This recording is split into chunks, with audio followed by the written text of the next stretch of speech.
Hey, architecture firm owners and emerging leaders. Get ready for unparalleled insight into the development of a world-class architecture firm and a worldwide organization driving the digital transformation of the design and construction industry. With Build Smart, the podcast that's changing how our profession operates. We share the incredible stories behind innovation in the building industry with my friend and co-host, Patrick McLeamy, FAIA, former CEO of the international architecture firm, HOK. You know, Yamasaki's office or firm lasted during his lifetime. And when he passed away, I think that was the end of the Yamasaki office. Helmut did not want that. He wanted a firm that would live out and grow beyond the founders. In Season 1, discover the untold stories behind HOK's meteoric rise, from 150 employees in St. Louis to a powerhouse with over 1,900 staff members and 27 offices worldwide. You know, they weren't as polite as the Kojima people. That was just boom. And anytime you have a creditor, whether it's Kojima or the bank, that wants their money, unless you can raise money someplace else, you are out of business. Bankrupt. And hold on tight for Season 2, where Patrick takes us on a new adventure as chairman of Building Smart International, shaping the future of digital transformation in the design, construction, and operation of built assets. Ian Howell, Ken Harold, and I, Ken was my technical representative from HOK. The three of us took a tour of Europe of 5 cities in 5 days. Very busy time.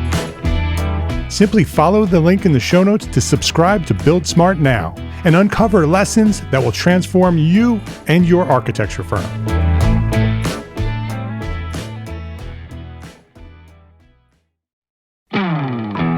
Hey, architecture firm owners and emerging leaders.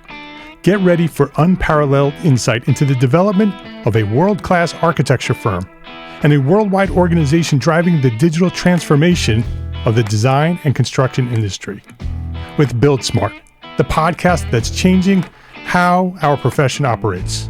We share the incredible stories behind innovation in the building industry with my friend and co-host, Patrick McLeamy, FAIA, former CEO of the international architecture firm, HOK. You know, Yamasaki's office or firm lasted during his lifetime. And when he passed away, I think that was the end of the Yamasaki office. Helmut did not want that. He wanted a firm that would live out and grow beyond the founders. In Season 1, discover the untold stories behind HOK's meteoric rise, from 150 employees in St. Louis to a powerhouse with over 1,900 staff members and 27 offices worldwide. You know, they weren't as polite as the Kojima people. That was just boom. And anytime you have a creditor, whether it's Kojima or the bank, that wants their money, unless you can raise money someplace else, you are out of business. Bankrupt. And hold on tight for Season 2, where Patrick takes us on a new adventure as chairman of Building Smart International, shaping the future of digital transformation in the design, construction, and operation of built assets. Ian Howell, Ken Harold, and I, Ken was my technical representative from HOK. The three of us took a tour of Europe of 5 cities in 5 days. Very busy time. Simply follow the link in the show notes to subscribe to Build Smart now and uncover lessons that will transform you and your architecture firm.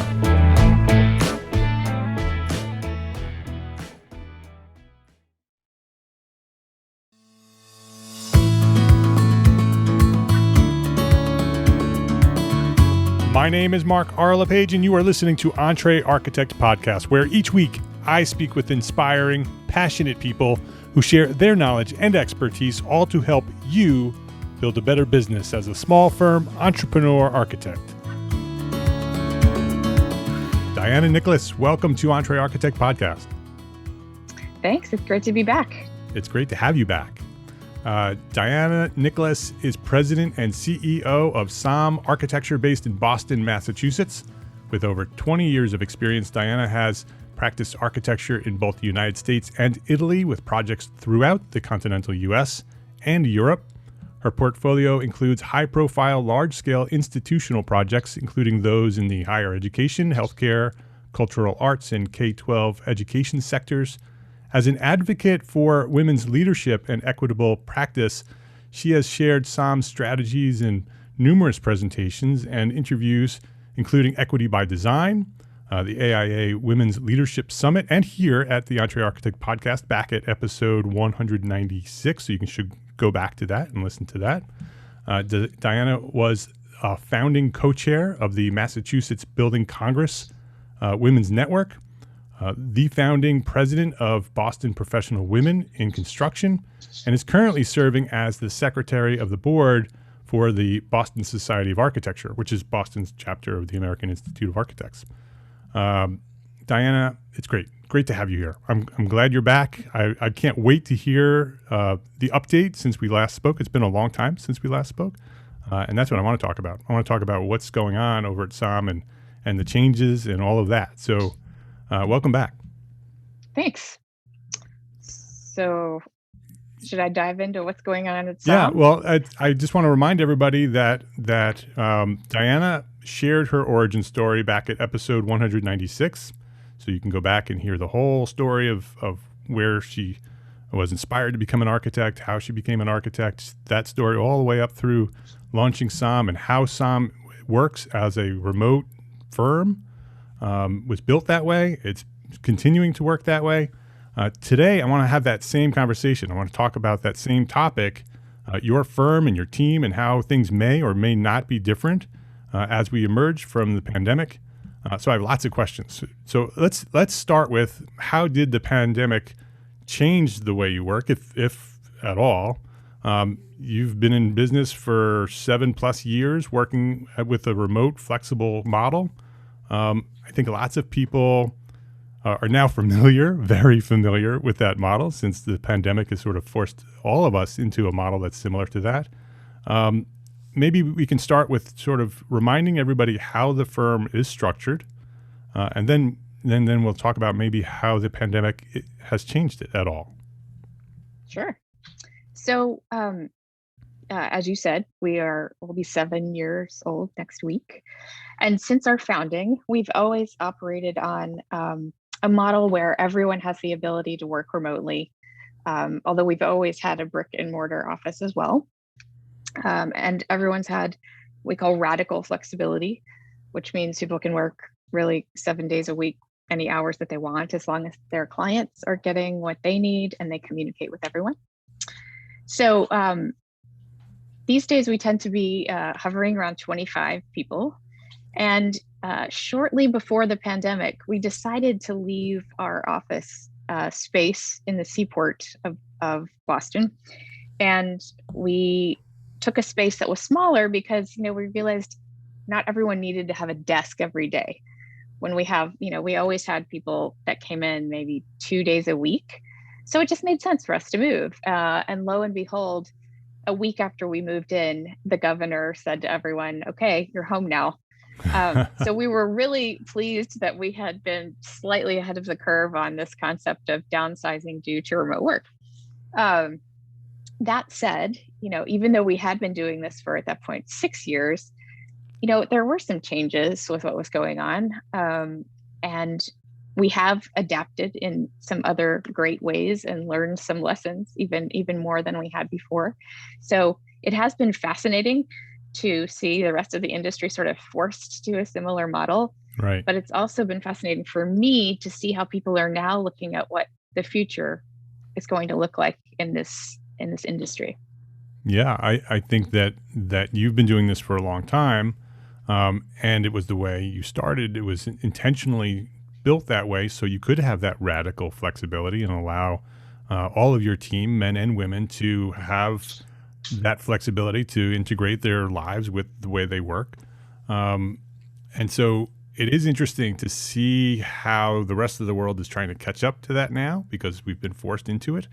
And it'll be interesting to see how many remain there and see the benefits of it and continue that, which I think will happen. I think that's what's going to happen, is that I think small firms were already on that trajectory. And I think large firms were afraid to do that because of the complexities of having to do that. But they were forced to do it in a week in April of 2020. and now they've built the systems past year and a half, and they see that it works. And so I think a lot of those firms will also choose to have this sort of hybrid model, and I think their employees will demand it. What do you think in terms of that? Definitely think that their employees will demand it, but I think also employers, I think now we're also forced to sort of get to know their employees better. They know that they have, a 3-year-old and a 7-year-old, and that they have this sort of schedule that they need to pay attention to. And at Saam, we've probably crossed some HR lines by getting to know people and understanding their personal lives, because we kind of blend it all together.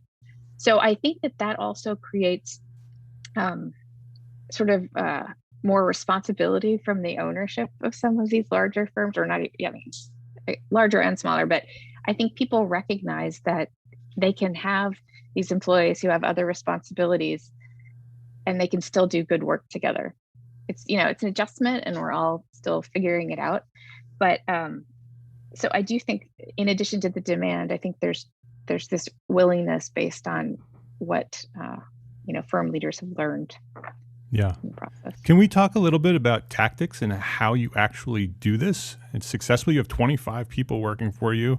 They have this flexibility to work either from home or in an office. How do you do that? How do you collaborate on design, right? And how do you know that people are actually doing the things they're supposed to be doing? Yeah. So, we've gotten these questions for 7 years. The sort of fundamentals of all of it really lie in trust and communication. But the way that we have always done it, so to speak, is that, from day one, everyone has a laptop. Like from day one in building the firm, we made sure we had a good server for VPN work, and that people could run Revit on their laptops. And then at the same time, in the office, they could have a second screen. Obviously they could print. But we really encouraged people in the past to come in on Mondays. And so we would sit with the whole team. We would go over, all of the sort of project staffing, so people could hear what was going on with the projects. We'd talk about marketing and that sort of thing. And then we might have a lunch and learn, and certain project teams might have face-to-face meetings because, they were all there. And then teams would also tend to sort of decide, like, hey, maybe we should all come back Wednesday and continue this discussion in person. So Monday was very much a planning day. That also meant that happy hour happened on Mondays, because that was the day people were in. And because we have, people that had to go pick up from daycare, we started having happy hours at 3 p.m. on Mondays, which I highly recommend to anyone. It's been a really good thing for us. But a good way to start off your week. Yeah. So that's kind of, that's how we kind of get going every week on this model. But we always are asked, how do you collaborate on design? And for us, we were always using GoToMeeting, which, I think we've all evolved our different softwares. And we've always used something like Slack. So everyone else is figuring out a lot of these basic tools. For us, though, at the time that the pandemic hit, we had one of the larger ground up buildings in design that we've had since we started the company. And so we realized that it was we weren't quite as good at collaborating with a larger team on a ground up building remotely. So it forced us to sort of advance those skills.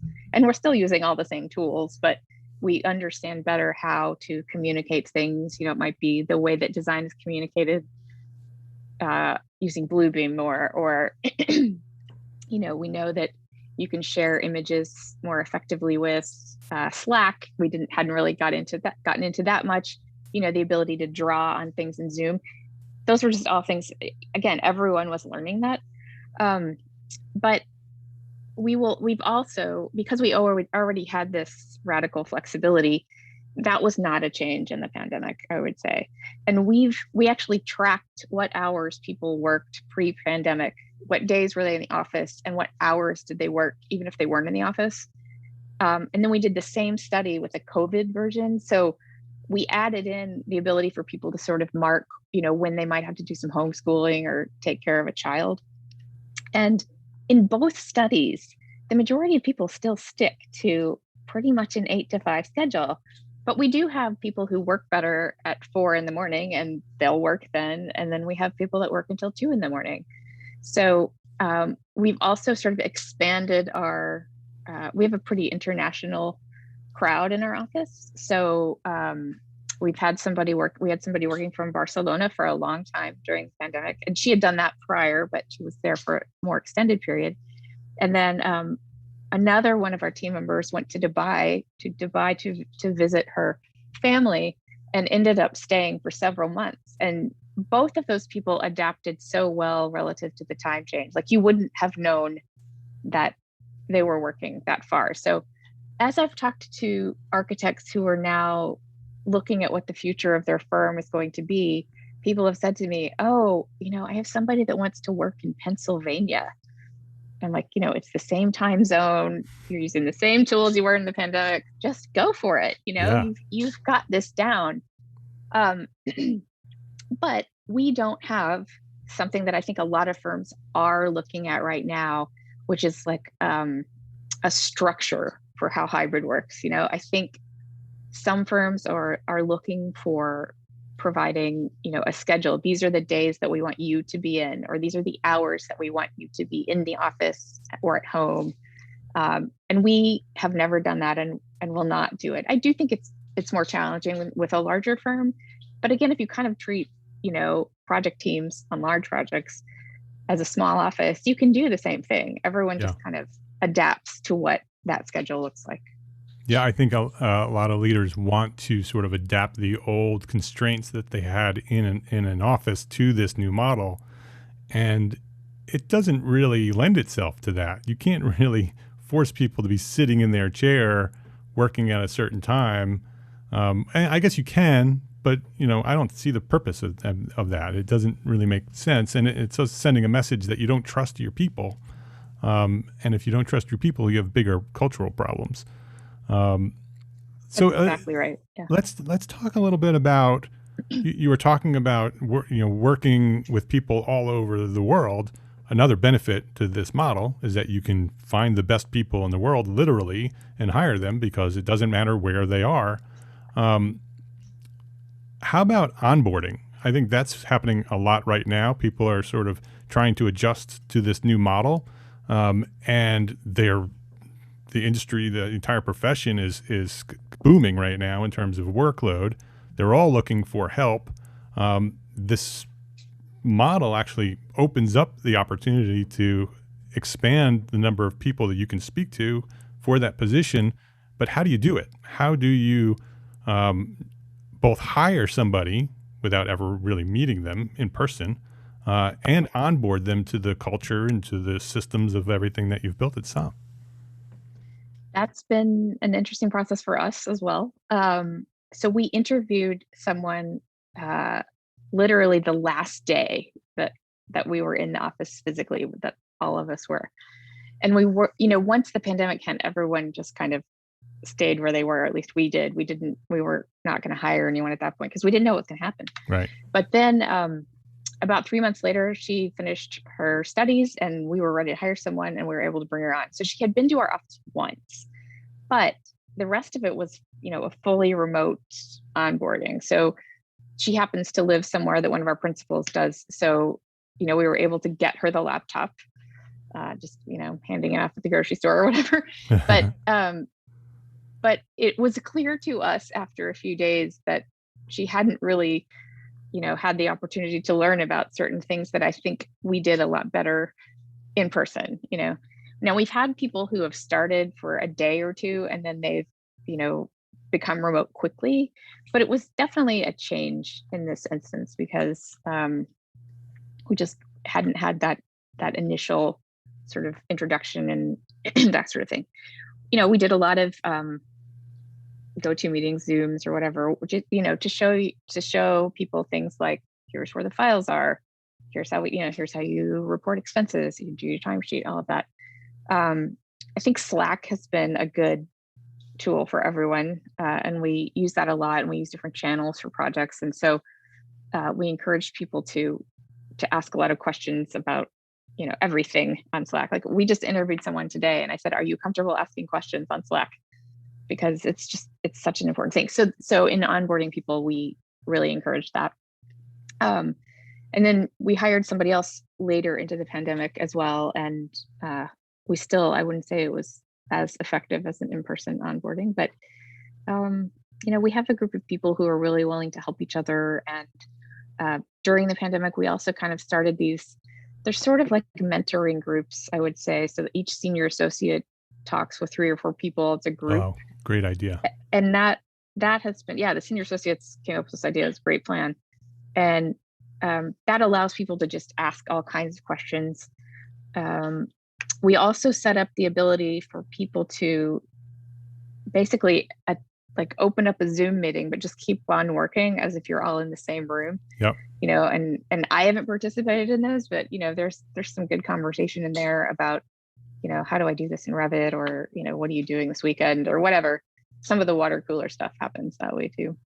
Yeah, I think that idea of sort of live streaming while you're working, right? So Zoom is on and it's sort of over on the side and it's live and you can see other people working while you work. It's not really open to have a conversation, but it's there. You can sort of virtually tap somebody on the shoulder and say, hey, I'm working on this and I don't really understand it. And it becomes that spontaneous replacement to that walking past somebody's drafting board and somebody grabbing you and pulling you over. It's not the same, but it's the virtual version of that. Do you have any architects in training in your firm? Interns, we used to call them. I'm not sure what they're called this week. NCARB keeps changing their title. But do you have people in training who are going through AXP and having to do all of that? How do you do that remotely? Several people. We do it the same way we do everything. We do have these active discussions about, what hours do you need to get? So we've offered people the chance to go out to construction sites. And I should mention, we're partially back, and we have had the office open the entire time. My partner has gone in almost every day. So my point being, though, that we have people on site. So we try to get the architects in training out there, and I think that they're doing really all the same things they always have. I guess that's a hard question for me to answer because we've always had this remote hybrid situation. And but as I mentioned before, we do have to make sure when we hire people that they can communicate well, especially questions, because that's really the best way to learn. I think remote practice really comes down to the tools you're using and the ability to properly communicate, right? Without those things, you can't build the systems that you need in order for this to work. I would say the third leg of that is the culture, is that you have to build that culture intentionally from the beginning, and then continuously maintain that culture, which is really difficult remotely. Let's take a break to thank our sponsors for their support of this episode. Now, you've probably heard of Zaha Hadid Architects. They're one of the world's best-known firms. And when it comes to innovation, they're big fans of pushing boundaries. The team at ZHA has started using Twinmotion, a simple real-time ArchViz tool that lets you instantly visualize ideas and clearly communicate them to stakeholders. ZHA designer Marco Marchetta says that the benefits of using Twinmotion for the designers are the simplicity of the interface, the playfulness with which you can articulate your scenes, and not having to worry about all the technical aspects that real-time usually brings, like light maps and PBR workflows or other technical details. Marco also loved Twinmotion Cloud, which lets any member of the team access the project from their web browsers without a single download or installation. The project manager can access the model, review it, and immediately give you feedback anytime from anywhere, says Marco.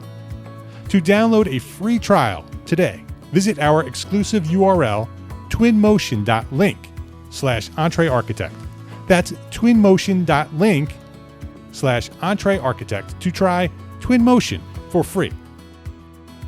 BIM can be important for your next project, but it's not the only thing you need for your next project.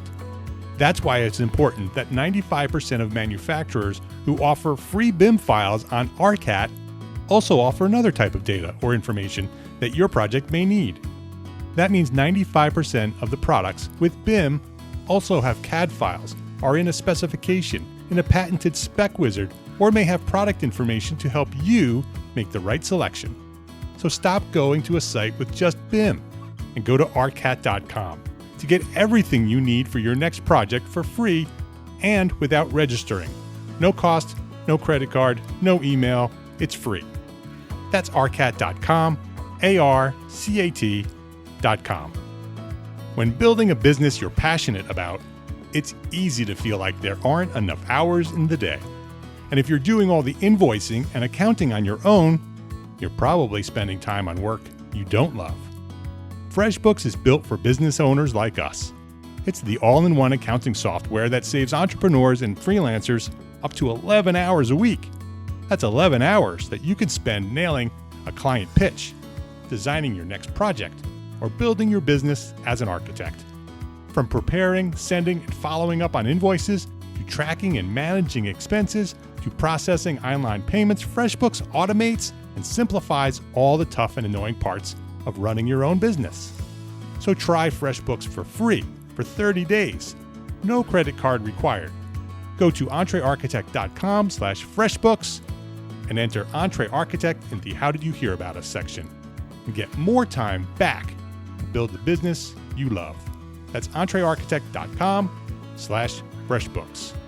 Please visit our platform sponsors today and thank them for supporting you, the EntreArchitect community. Going back to our conversation about onboarding and bringing new people into the studio during the pandemic when you could not bring them into the physical office, that's probably part of what was missing there, is that person is now sitting at their own computer in the room that they're very familiar with, really no physical representation of that new culture at Saam. So there has to be some sort of replacement of some intentional communication, some intentional tools, some intentional scheduled meetings, mentor groups that can replace that more, when you're in an office, a lot of that culture is just absorbed. In a remote situation, that has to be more intentional. Right. And I think that one of the things, as an example, we still have our Monday meetings and they are remote. And when we go through every project, if we have a new team member, the project manager or project architect on each of those explains what the project is about. Because I think if you start in a new office and you can walk around the office and look at what's on the board, so to speak, it's different than just seeing a spreadsheet with a list of project names. So we try to make sure that people understand like what's happening with the project, who the client is, what phase we're in, all of that stuff. But yeah, the tools, I think everyone, that used to be such a big question, but everyone's figured that out. And I've talked to other people about tools that we hadn't explored either. So it's been a good exchange for us to hear, how do you collaborate? Yeah, and the tools before April 2020, the tools were there. Zoom was there, GoToMeeting was there, Slack was there, which is why this model had already started for probably 5 years or so. It was gaining traction. But even during the pandemic, those tools evolved and improved and got better. You had mentioned prior that Zoom now you can draw right on the screen. So you can do a virtual whiteboard right in Zoom on a call. You can share and collaborate in Slack. You can pull up a video conference in Slack while you're communicating on in text. You can say, oh, let's just jump on real quick. You can click a button and you're on a video call with them instantly. These tools are all evolving in order for us to allow us to practice this way. What are some of the other tools? Are you still using GoToMeeting? I think our license just expired. And so we've got Teams and Zoom. We're using Teams a lot. I heard that a lot of firms are using Teams because it collaborates or coordinates with all the other tools that you're using with Microsoft Word and the rest of Office. But talking about Office, I will mention one of the tools that we've always used that we've adapted now is the Outlook calendar, because we have a shared calendar for the office. So that used to be where people could mark what their plan was that week for when they were going to be at home. So now we use it in the reverse. If you're coming in, you put that on the calendar. And I think some people are also noting whether or not they're vaccinated, just so others may have a comfort level with people that's coming interesting. in. Yeah. Yeah. Or, I'm wearing a mask or whatever, it's become this other way to communicate what your sort of working conditions are like and how you feel you can interact with other people. We also, though, are in this new building we're in, they're replacing the elevator, which is a 6-story walk up. So that's kind of discouraged people to come in at the moment. But I do think we'll go back to that. I mean, Massachusetts feels like it's opened up a lot, but I'm in talking to people that have kids younger than 12, they're kind of in this, middle ground, and they don't know if they should go out or not go out. And so we still don't have a lot of people coming in. Yeah. So you use Outlook for your calendar. And it's very interesting how you talked about how you use that calendar, that you not only have your business calendar on that, your studio calendar on it, but you also have people adding their own personal schedule, so you as a team leader can understand when this person's available, when this person's not available. Is it actually an integrated calendar where you know that this person is going to be, offline and out of touch during this period of time for personal issues, and they're going to be working during this personal time, or is there more of a framework that then you plug in those things? So I would say what you're describing, we actually do with the Slack status. So if you're using Slack and in the field where you're going to type for someone, it might say on vacation, it might say, doing dinner, bath, and bedtime, and then I'll be back. And they have a picture, they use like the baby icon. People have gotten very creative with all of that. So that's really how you know on a day-to-day basis when people are doing things, and when a lot of people will list, I'm going to be back at whatever time they're coming back. So the Outlook one, though, is a little bit more formal, I would say, for days when you're actually going to come to the office at this point. So it's more of a communication tool that I'm going to be working from home or I'm going to be working in the office. Yeah. And if people don't do that, it's okay too. I mean, yeah. And that's part of the radical flexibility. Yeah. It's flexible. It'll all work. It's flexible. We'll make it work. Flexible. As long as you're hitting your deadlines and everything needs to be done the way you want them to be done. What other tools are you using? So you're using the Microsoft Suite, Office Suite, right? So you're using Outlook and Word and Excel and all the other pieces to that. You're using Teams. Slack is integrated into your overall stack. Are there any other tools that you're using that are specifically related to running a remote team like that, or is that pretty much it? That's pretty much it. I mean, we've recently switched to Azure, which I know a lot of smaller firms use, but that's less of a collaboration tool. So what about managing projects? What are you using to manage projects? We don't have project management software. We've been using, for instance, we've been using Team Gantt. Are you familiar with that tool? It's great if people don't know about it, to make free Gantt charts. So we've been using that one for creating schedules, but we have clients that have certain project management interface tools, but we don't have anything specific. So just using your basic Word, your basic Office tools. You don't need anything more than that. Super interesting. Is there anything else that people are asking you, either before the pandemic or after the pandemic, that we could share answers to right now, or do we sort of cover everything? I think we've covered a good amount. I've had a lot of people ask us, how do you do hybrid? We don't know what to do. What's your policy? Can you send us your policy? And we don't have the policy, but it has been interesting for me to hear the things that people are, I guess, sort of struggling with. I mean, as you pointed out, there's the trust factor, right? Yeah. They're also trying to understand, what is the magic number? How much time do people actually need to be in the office?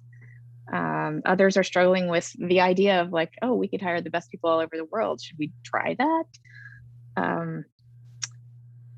So I don't know that there's anything else that people have asked me that we haven't covered really. Have you, because your daily schedule is flexible, people can work at whatever time that they want.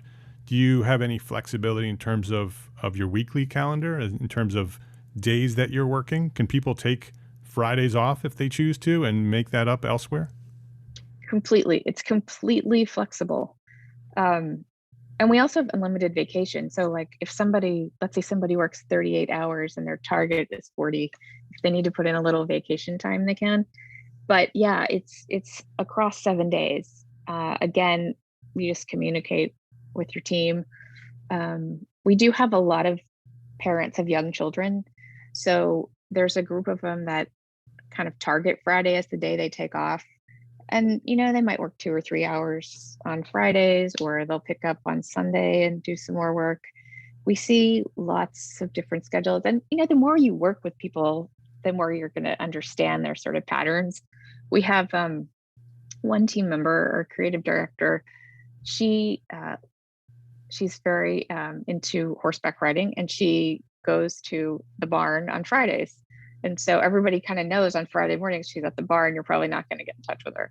And so, there's also an understanding, like a mutual understanding, that people do have these outside commitments. And so as a team, we all work to support each other in meeting those commitments. So if, you can't make a meeting, or you can't, finish a deliverable, people do step up and help one another. And that, we've learned from our team, creates an environment that's actually completely non-competitive, because everybody's kind of working towards the same thing. And that's been an interesting byproduct that we had never, imagined when we started. It's a great thing. And, I also give credit just to the people that we have, that they're not, they tend not to be overly competitive anyway, but there's just that sort of cultural understanding has been a key component. And again, I credit the employees and the whole team with making that successful. Yeah. And you used the word that I was thinking as you were talking about this, that's culture, that's something that you established as leaders, that this is the way this firm is going to work, that attracts a certain type of person. You hire a certain person that is going to fit within that culture. And then the rest of it it seems like it happens automatically, but it's actually very intentional because of the structure and the framework that you've put in place. But that said, we've also had people join the firm and it just hasn't worked. Yeah, that was going to be my next question. Are there examples of that where there's a culture clash that you're hired and they're like, whoa, this isn't going to work, or the other way around, that they love it, but it's not going to work from your point of view? So a couple of different examples. We were actively trying to hire someone who was pretty senior in the field, and she just couldn't get her mind around the fact that people were not going to be in their seats. So she didn't come join the firm. We've had other people who haven't really understand how radical flexibility works. Not many, but in their minds, they're like, oh, this means I can, go to my yoga class at 4:00 every week, or I can go to, my kids' track meet, every Thursday at 1. That's not how it works. You have to be flexible both ways. So if there's a client meeting during the track meet, you have to decide, do you want ownership of your work? Do you want to advance your career? Do you want to work directly with the clients? And so some people just don't, they want that very specific schedule. They need that sort of regularity. And so they left. Or we've had other people who might have been given an assignment and they just kind of disappear and we don't know what they're doing, which is everyone's huge fear in this pandemic, right? Right. Yep. And it's not that we've said, okay, this isn't working. They've tended to leave on their own. I think that, people, because there is this culture, people kind of see like, oh, this is, I'm not willing to give up going to the track meets, but other people are clearly doing that, or whatever it is. They've figured out that this is not a complete cultural fit. Yeah. So, and I think as the profession starts to evolve, there will be other firms that will be built that way, right? That will be a little bit more structured, but still hybrid, right? Then there'll be this range of different types of firms that are out there, and some will be radically flexible and some will be semi-flexible. And the people who want that semi-flexible opportunity will get it, and if they don't, they don't. Absolutely. I think this is why, firms that have an actual policy, it's great. That works for them as a firm, and that lets people know coming in, this is what is going to be expected if you're going to work in a hybrid model with us. But when we interview people, we spend quite a long time talking about how it actually works so that it's clear. And then a lot of it, they just get by absorption and seeing what other people do. And the leaders do the same thing. So, my partner and I work from the boat a lot. That's the future of the world that we're living in, is that it's this integration of our lives, our personal lives and our business lives. They're starting to overlap more, and in some cases that's great. In some cases it's not so great. It depends on how it's handled and how it's used. But it's so exciting to see the opportunities that can be done. Right before there was technology to allow us to do this, there was a way that it had to be done. And today, because there is many technologies that allow us to basically design the firm that we want to have, right? To have the lifestyle and the culture that we want to have with no excuses. This is what I want. If you want to work 3 hours or 3 days a week, you could build a firm that works 3 days a week. Yeah. You're going to have to sacrifice other things to make that happen. But today you can do that. Right. Absolutely. And I think the exciting thing is that, we've, in this brief period, watched the technology evolve in ways that helps us collaborate better. But it's going to be fascinating to see, as the whole industry moves into hybrid, what other tools are going to evolve. We know things like augmented reality; those things are coming. I think that's further out there than right now what we're trying to do. But I think it's exciting. Yeah, we needed a push. What about growth? What's the plan for Saam? Are you planning to continue to grow, or are you sort of found this sweet spot that you like around 25 people? Are you planning to grow? And if you are going to plan to grow, how do you do that as you grow in order to not lose what you've built? You mean, how do we not lose the cultural? How do we not lose the culture and the systems that you built for a firm of 25? How do you grow it to 50 or 60 or 100 and still be able to have radically flexibility in your culture? Right. We do want to grow, and we're working on that. But I don't think we want to grow above, 50 people. I think that's kind of the outer end. I think that, because we have it from the top down and everyone that's there knows how to do it, growing the firm is not as challenging, because, again, people are going to see how others are doing it and kind of absorb the expectations. But it is going to be a challenge in many ways. I think that at this point, our growth is going to be hiring younger people, because we've retained, a lot of our staff. And so those folks are advancing their careers, and then you're going to have younger people coming in. And I think, this generation is sort of more open to all of this anyway. It's expected, right? So I think that I don't think that we're going to have any huge challenges in that growth, because our leadership structure will probably stay close to what it is now. Even, if I look at our associates, senior associates, principals, everybody kind of knows how to do it. And, I think it's easy to transfer at this point. Yeah. I don't know though. It's, having founded it, I'm not the one that comes into the firm, but we've just, from what we've observed with the team that we have. Yeah. And I can imagine if you're going from 25 to 50, right? We're not going to 100 or 600, right? We're going to 25 to 50. It'll essentially be the same structure and the same framework, same culture, but it'll have to continue to be very intentional, and you'll have to see where those weaknesses are and build systems to accommodate those weaknesses that, as you grow, right? You may have to build out more of these sort of mentor groups and all these other communication tools and things to continue the culture, which is even in physical offices. If you want a strong culture, it has to be intentional. And as you grow, that culture is weakened. So you have to continue to build new systems and new ways of communicating that culture. Exactly. And the other aspect of our culture I haven't really touched on that I think is part of the glue that holds it all together is sort of the offsite stuff that we do.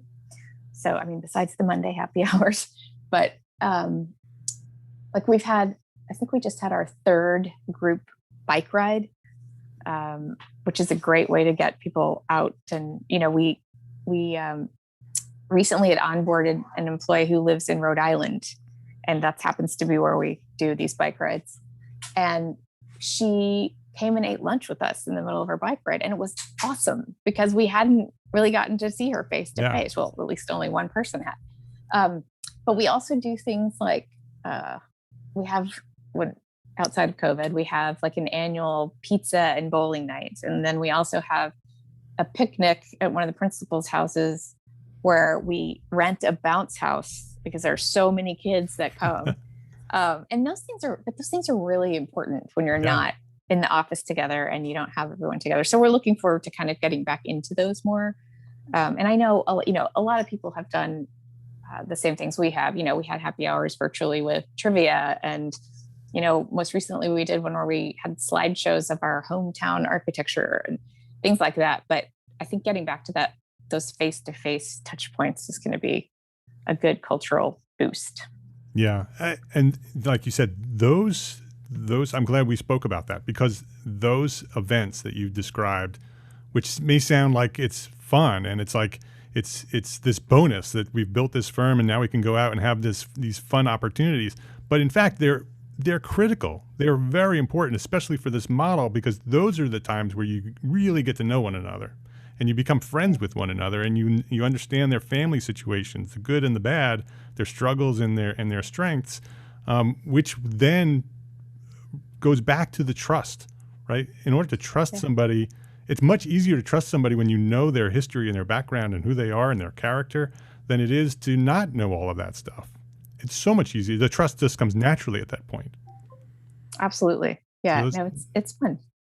So those pieces are really a critical piece of the puzzle. Super interesting. Very, very. This is a great opportunity for this episode to sort of be the place we send people, right? How do we do this? Well, just go listen to this episode with Diana. So thank you for sharing all of your secrets of how you're doing this successfully. So I appreciate you coming by and doing that with me. Before we wrap up, I want to ask you the one question that I ask everybody here. What's one thing that a small firm architect can do today to build a better business for tomorrow?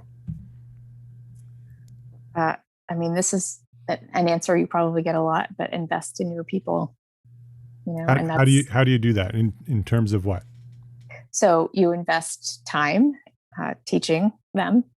You invest money or other resources to make sure that they get the kind of training that they want.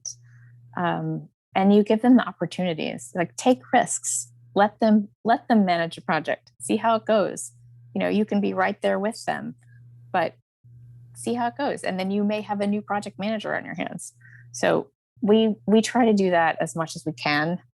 And I would encourage other people to do that. You don't have to check all the boxes with someone's career history in order to do that. Yeah. And you mentioned earlier that you have great retention at your firm. And I'm sure that we talked a lot about culture, but investing in your people is probably a big piece of that people feel cared for. Yep. That's definitely the goal. Diana Nicklaus is her name. SaamArch.com. It's SAAM, so 2 A's, SAAM-ARCH.com. We'll have a link to that on the show notes.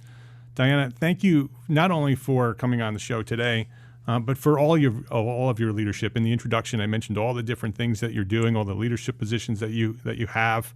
You're out there not only leading your firm, but you're leading the profession and showing many of us the way that we should be moving in certain directions. And I appreciate you for taking the lead in the profession helping to make an impact, trying to steer the ship, as we call it, and sort of get this thing moving in the direction it needs to move. People like you are why the profession is moving in those directions. So thank you for that work, and thank you for coming on here today at EntreArchitect Podcast. Thank you so much.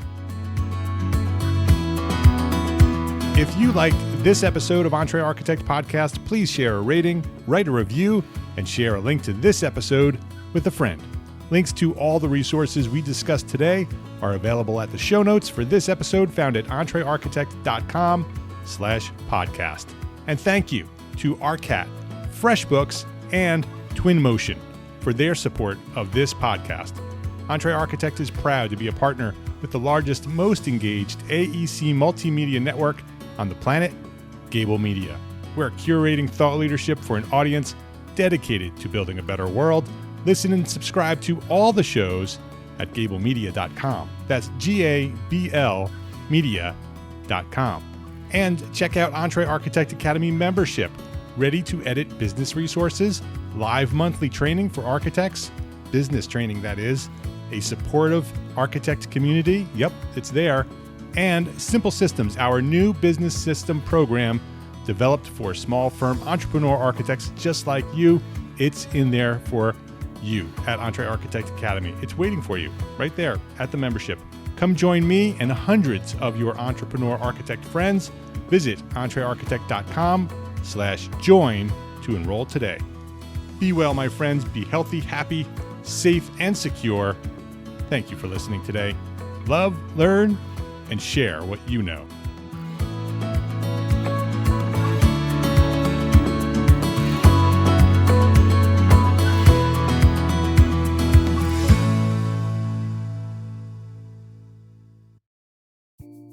Imagine earning continuing education credits while doing exactly what you're doing right now. Well, you can. Gable Media has revolutionized the way you earn your continuing education credits with a groundbreaking approach. Forget running around town and scouring the internet for credit-worthy courses. Fulfill your CE requirements effortlessly by listening to engaging podcasts just like the one you're listening to now. Our podcasts are designed to educate, entertain, and inspire, all in a user-friendly environment. But wait, there's more. Architects, Gable Media is also approved as an AIA continuing education services provider. Upon completion, we handle everything, from reporting your hours directly to the AIA to storing your certificates in your personal Gable Media profile for your self-reporting needs. So follow the link in the show notes and start earning your credits in the most innovative and entertaining way possible with Gable Media.